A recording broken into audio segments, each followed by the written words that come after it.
third year in college. They were Columbia, NYU, Syracuse, Boston first, and then Syracuse among the 10. I applied to all 4 of them. I was admitted without even being called for an interview, just on my paper record. Virginia Stone, they're going to say we got them where we wanted. And they were talking to her, Burnett, in March and April 1955, to give me 2 deputy U.S. Marshals to live with me 24 hours a day, to keep me alive. But that never materialized. And then, as a result of the settlement, I was planning on going to Columbia. But lo and behold, 3 weeks afterwards, and the settlement meant that Columbia or any other, NYU was my second choice, and they offered me a full faculty scholarship to come here to NYU. And as I look at you now, it's going to shock me when I say I was the only person of color in my class. The 3 years I was here in law school, there were only 2 of us in the entire law school. There was not a black or Negro color, what we were being called during this transition period, in the class ahead of me, and there was 1 in the class behind me when I graduated from law school. It is really nostalgic and heartbreaking to see not only the black faces, but the women's faces in this audience. But here in this building, in this law school, in these classrooms, I was a singular Negro of color.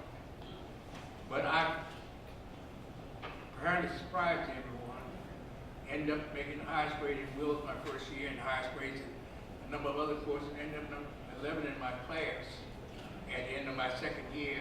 And my law school, especially my Jewish friends, treated me like I come in from Mars or outer space. And I said, that's the problem with race relations. When you get to know the person and the individual, you don't see color, you see for what that person is. Every person in this country should be seen in that manner.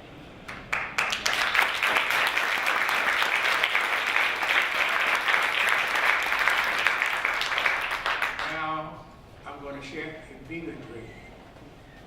And to youngsters here who are ready to go to law school, give it your best shot. Be constantly prepared. Make the best of it, but don't be cutthroat in law school, and don't be dishonest. Be a person of integrity, but if you do your best, my Jewish friends persuaded me to apply to the Department of Justice for the Attorney General's Honors Program, and I ended up playing a role in the civil rights movement that makes me history. You see, I was a special assistant to a gentleman named Jack Kennedy and Bobby Kennedy and Elizabeth White, in being the inside invisible black man to keep them advised of any efforts of the FBI and the racism in the FBI to undermine the Martin Luther King, to review the materials coming from J. Edgar Hoover to Bobby Kennedy and passed on to by Bobby Kennedy to Jack Kennedy while I'm sitting at his elbow, telling him what the FBI was telling the president and the Attorney General, or whether there was evidence of communist infiltration in the civil rights movement that caused a second civil war in this country, to make sure that there were no racist activities by any FBI agents, unlawful practices to undermine, but also to keep in mind whether any blacks were embezzling or committing criminal offenses and not true to the mission of Martin Luther King for 3.5 years. And I've just been authorized by the current president and the Attorney General to even tell you this. But for 3.5 years, I operated as the invisible black man CIA agent for the Kennedy administration and later Lyndon Johnson for the Martin Luther King movement. And when Martin was carried out on the lawn, I was the undercover agent to make sure the police are no one cause disorders or disruptions. When he wrote his I Have a Dream speech. I was perhaps what you may call a fly on the wall with the Kennedy Johnson administration, leading to the Civil Rights Act of 1964 and the Voting Rights Act of 65. I masqueraded as the butler in the famous movie that came out in 2014. Much of that is based on the role I played as Kennedy Johnson in the civil rights movement of this country. Now, I could talk for an hour about a few other things, but I want to close, get to the pinning ceremony, especially in light of the events of this past week. I have been appointed by the Episcopal Church of the entire United States to head a national commission. A national commission to do what? To finish the unfinished business of Thurgood Marshall and Martin Luther King combined. To come up with the Civil Rights Act of 2020 and amendments to the United States Constitution. To make that dream of a colorblind and now religious affiliation issues with the Muslims and terrorists totally neutral in this country, where every person in this country is judged as an individual on his or her merit. That challenge with the current Trump administration may be far more difficult than it would have been with the Hillary. But in any event, my mission, the mission the Episcopal Church has charged me with, is to get every religious group and sect in this country behind the issues of achieving true equality in America. I only pray that the good Lord will give me life and good health long enough to achieve this mission as the successor of Thurgood Marshall and Martin Luther King combined to achieve true equality and social justice in this nation. And my daughter, adoption here, has my address as we proceed over the next 3 years with what you of the millennium, you who are under 35, we will have an advisory committee of 14 to 35-year-old individuals selected broadly from the entire country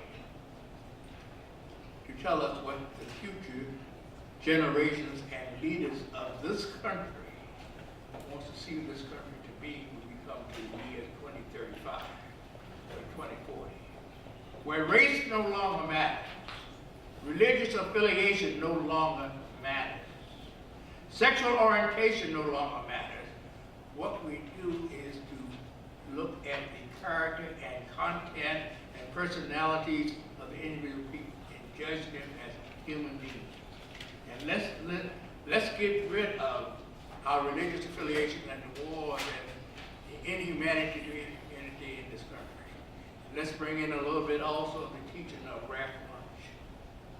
And let's give up the religious wars of the Protestants and Catholics and the Muslims and everybody fight each other and accuse each other of who got the best religion and who got the best wisdom in this country.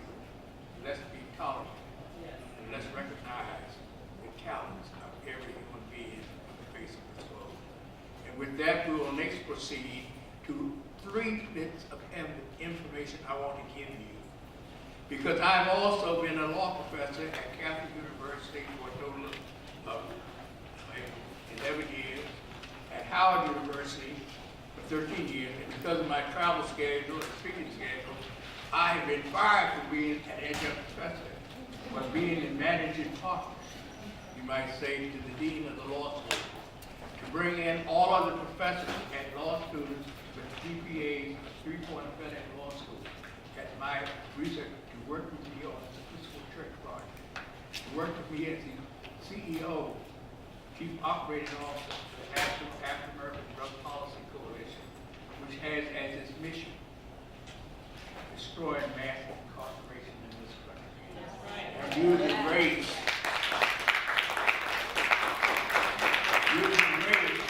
on how you dress or your religion as making you somehow insubordinate. We are all people in this nation. ceremony. And one other thing I want to emphasize. For 3 years, I served,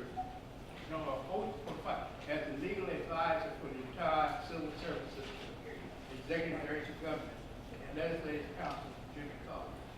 And what I want to emphasize, when he even created the Legal Services Corporation, is that more than 50% of our population goes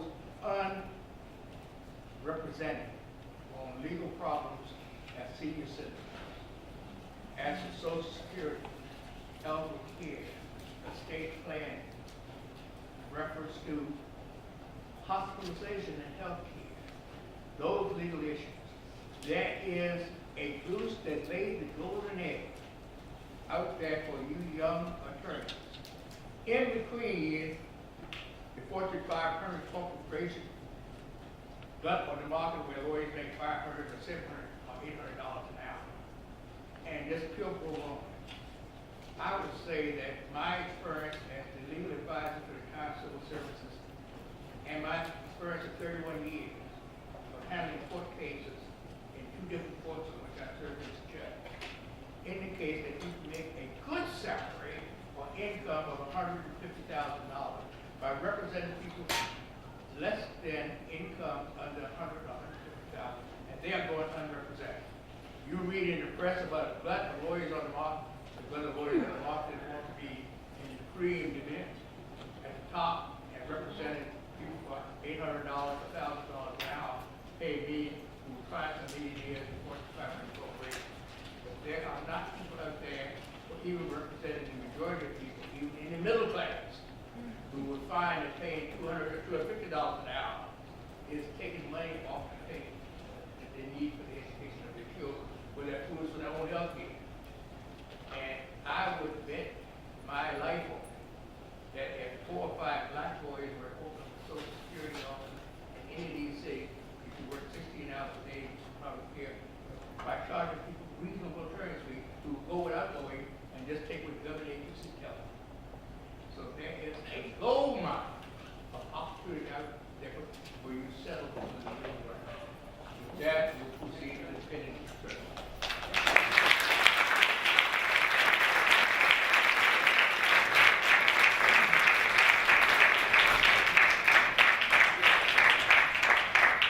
Will all the registrants for this program please stand at this point?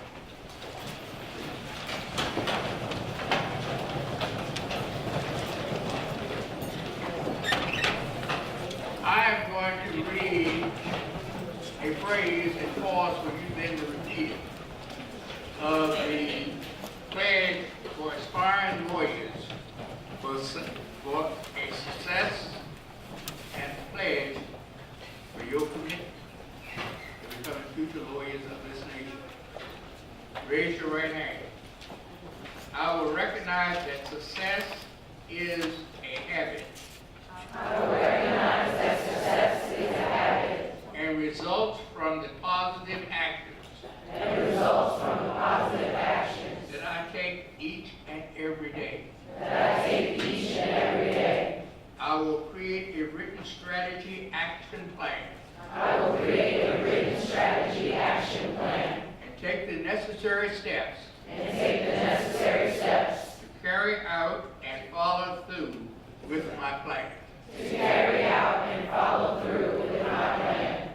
I will take the time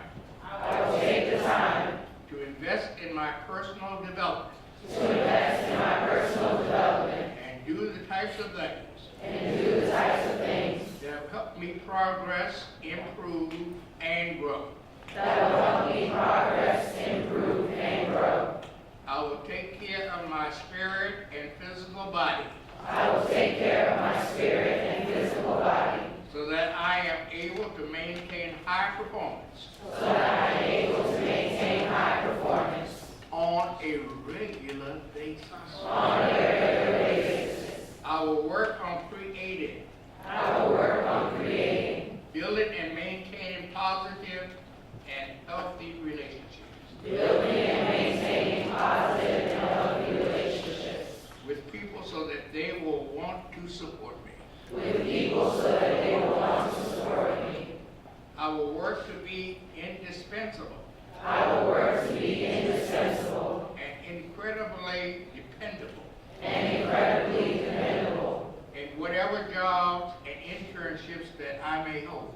in whatever jobs or internships I may hold.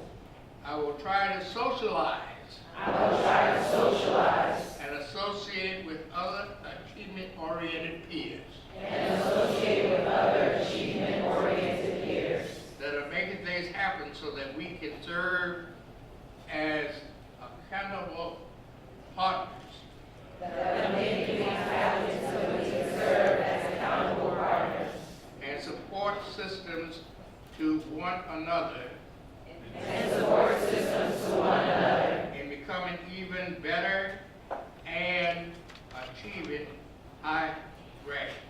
and becoming even better and achieving higher grades. I will look at what other successful people have done I will look at what other successful people have done and learn from them. and learn from them. I will take risks and get out of my comfort zone I will take risks and get out of my comfort zone as I realize that this is the only way as I realize that this is the only way I can stretch myself I can stretch myself and become better. and become better. I will seek out law students and law mentors I will seek out law students and law mentors who have already succeeded who have already succeeded in doing what I aim to do, in doing what I aim to do, because success leaves footprints because success leaves footprints and clues. and clues. I will work I will work to distinguish myself from the many other highly intelligent to save myself from the other highly intelligent and involved students and law students across the nation, across the nation so I can compete so I can compete against these people on a national level. against these people on a national level. I will take advantage of all of the opportunities made I will take advantage of all the opportunities made available to me available to me and create them where none currently exist. and create them where none